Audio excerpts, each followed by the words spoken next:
everyone, it's Gina from orchidandopal.com, and I'm back today with another tutorial, this time for the Russian spiral stitch, which I haven't shared here before. It's actually a basic bead weaving stitch that is a play on a beaded netted rope. So it's just a variation of that. And I thought I would share today for the first time the Russian spiral using the 3mm bugle beads and 15-0 and 11-0 seed beads. This is a fun variation that creates a dainty little beaded rope. And I know a lot of you already have bugle and seed beads, so you may be able to make it with what you already have on hand. If not, I will leave links as well as the materials list for everything I'm using today, so you know where you can get your hands on these items. I've laid out all the materials you'll need, and just to note, I'll be using these 2 wire guards to finish off our bracelet today, like you see here. And I'll be adding 2 jump rings, one on either side, and then a magnetic clasp.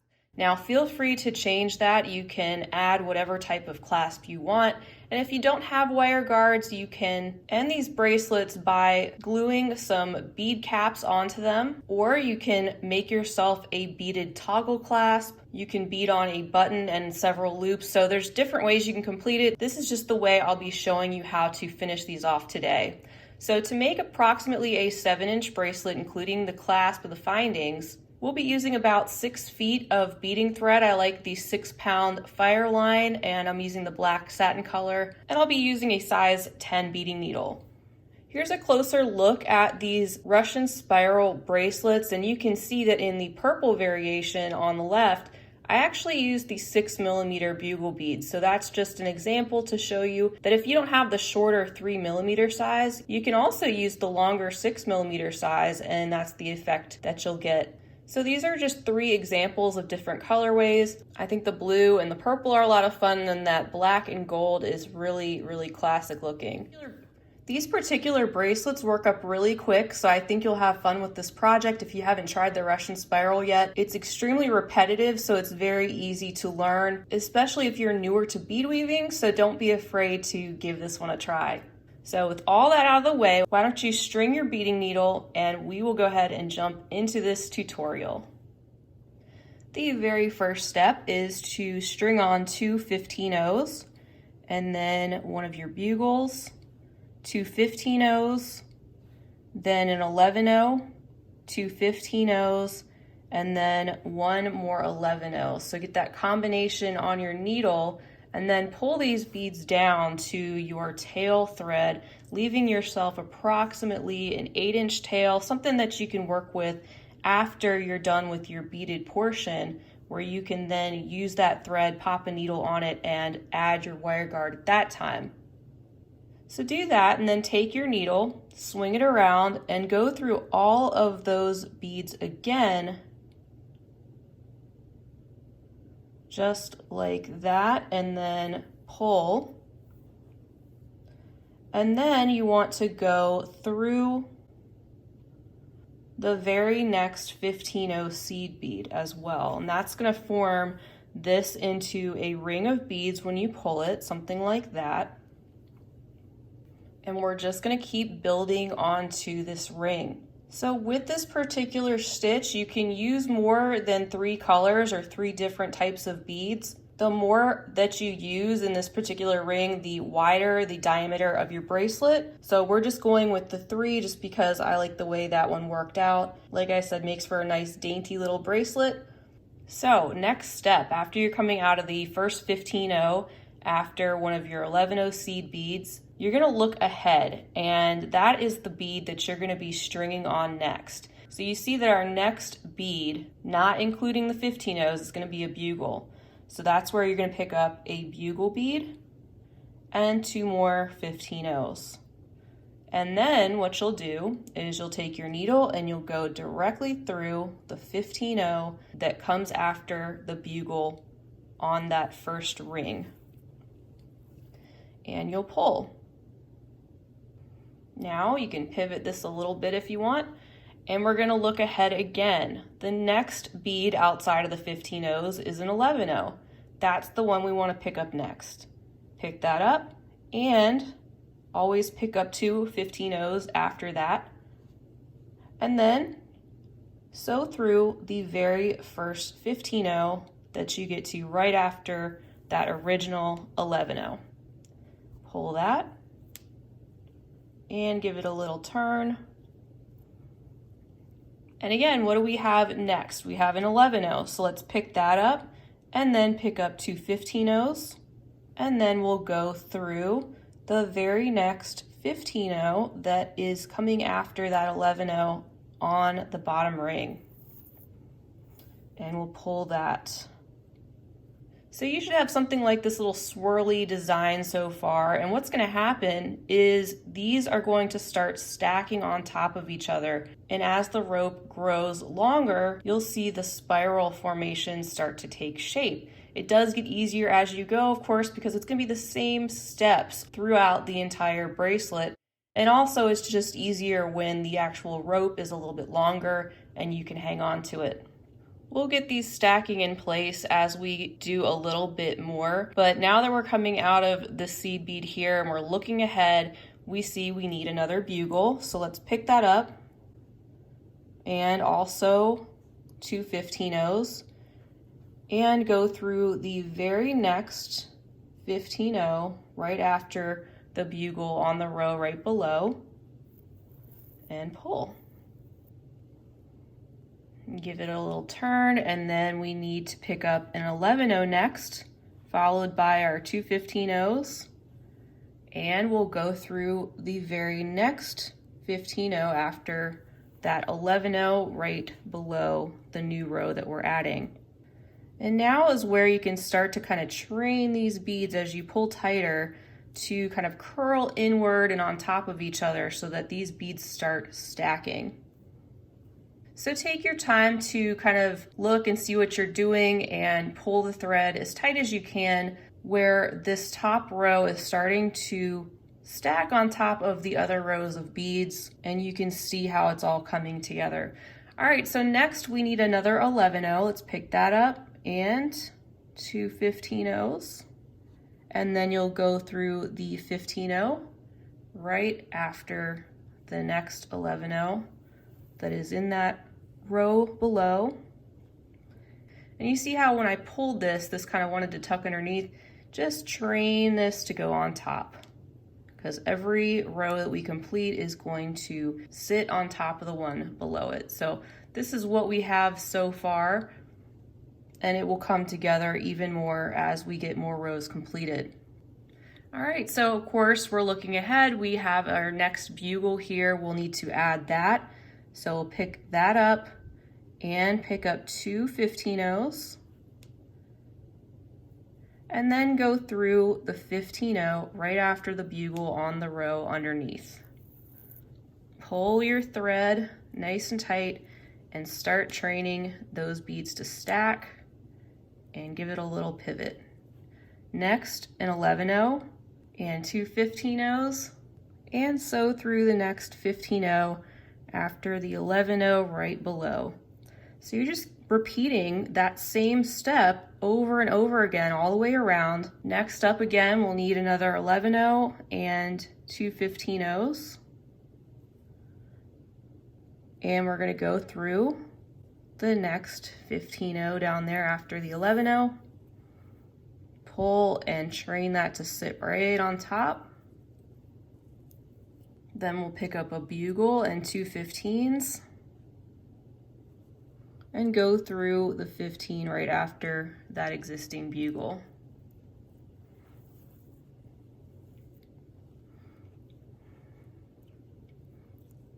And training that shape. So you see how this rope is starting to form that sort of spiral design. And like I said, it's going to get easier as you go because you'll get the hang of this repetitive step, and also you'll have more to hang on to. Make sure as you go you're pulling your thread taut so that everything is pulled together nice and tight within reason, and your spiral keeps that tight, compact rope shape. Once you've done that, then I will meet you back once you've gotten the length that you desire for your bracelet, or if you want to turn this into a necklace, whatever length that you need, just keep spiraling just like this, and I'll show you how you can attach the wire guards to the end and finish off your piece.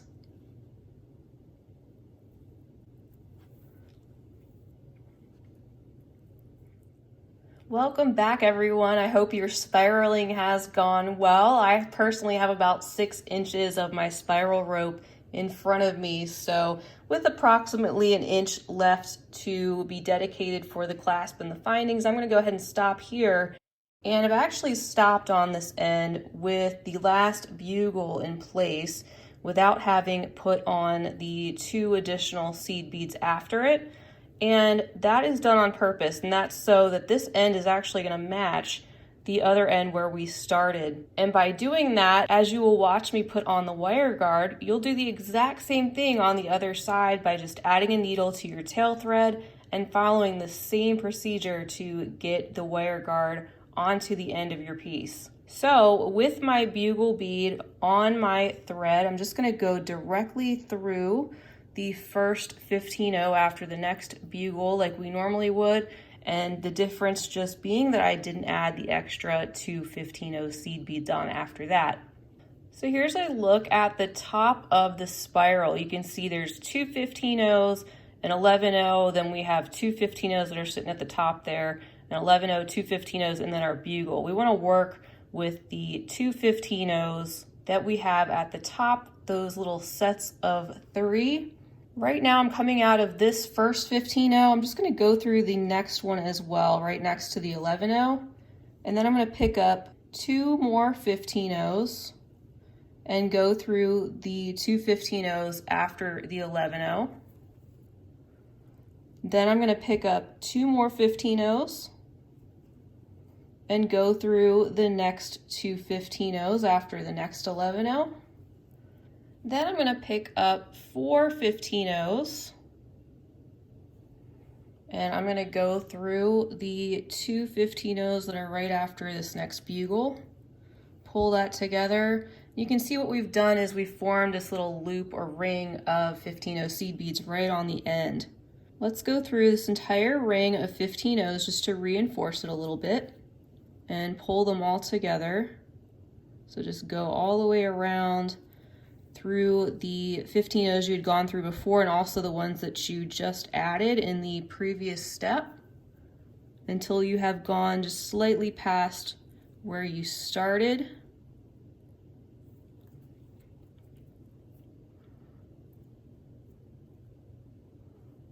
And I'm just going through a couple more. And there we go. We have a ring of seed beads that's reinforced on this end. And I happen to be coming out of this one right here. I'm going to go ahead and add on another 15-0 and pick up my wire guard. I'm going to slide these down to my work and then go through the other side of the wire guard.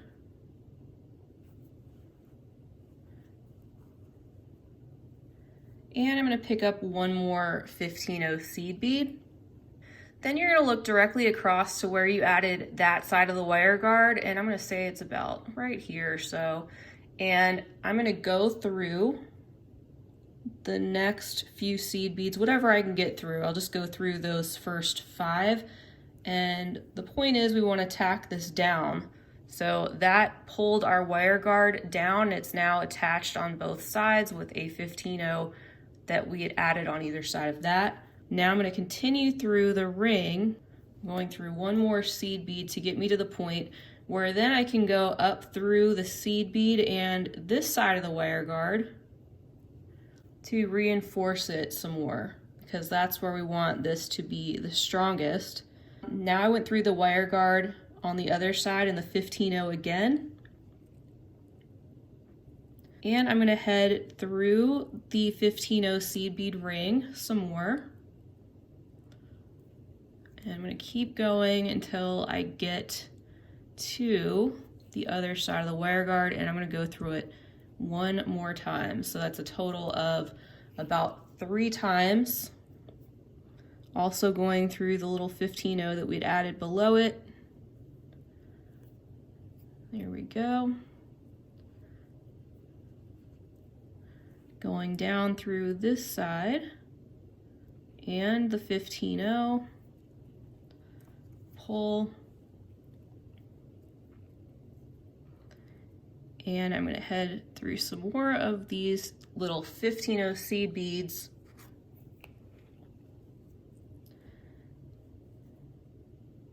And then what you'll do is you'll just follow your thread path. I went down a bugle right there. I'm gonna travel down some of these 15-0s, and I'll go underneath that thread bridge and I will make a 1/2 hitch knot right there and go through a few more beads and make a couple more knots for a total of maybe 3 knots. You don't want to pull too tight when you're going through these 15-0 spirals because it's going to tighten the spirals more on that side where you did it, so the tension won't be the same all the way down. It'll be slight, but you may notice it. So just keep that in mind. Just going through this one, through a few more beads. I'll go down this 11-0 and make another little knot, and just finish up by going through a few of these 15-0s. Then I'll clip off my thread carefully. You can see that our wire guard is in place, nice and neat, and we're going to do the same thing on the other side. You don't have to watch me do it. Since you just saw that in action, you can do the exact same thing on this side. Work with the 2 seed beads that are surrounding your bugle and your 11-0s, adding in those extra 15-0s to make a ring and attach your wire guard accordingly. So I'm going to do that real quick and then meet you back, and then we will attach our jump rings and our clasp and admire our work. All right, so we're just attaching our findings and we are just about done. I hope you enjoyed this stitch. I've really been having a lot of fun with it and made several necklaces out of 11-0 seed beads and 3mm fire polish using the same technique that I hope to share in the near future. There goes the last jump ring onto the clasp and just twisting that closed. All right, everyone, well, that is all there is to it. I hope you enjoyed this tutorial. If you did, I hope you'll give this video a big thumbs up, and please subscribe while you're here so you can follow along as I'm posting new content. Feel free to leave me a comment down below. Let me know if you've given this a try, maybe if you used other beads or bead sizes. As a reminder, you can also use the size 6mm bugle beads in place of the 3mm, and they work just the same way. It just gives us this different effect.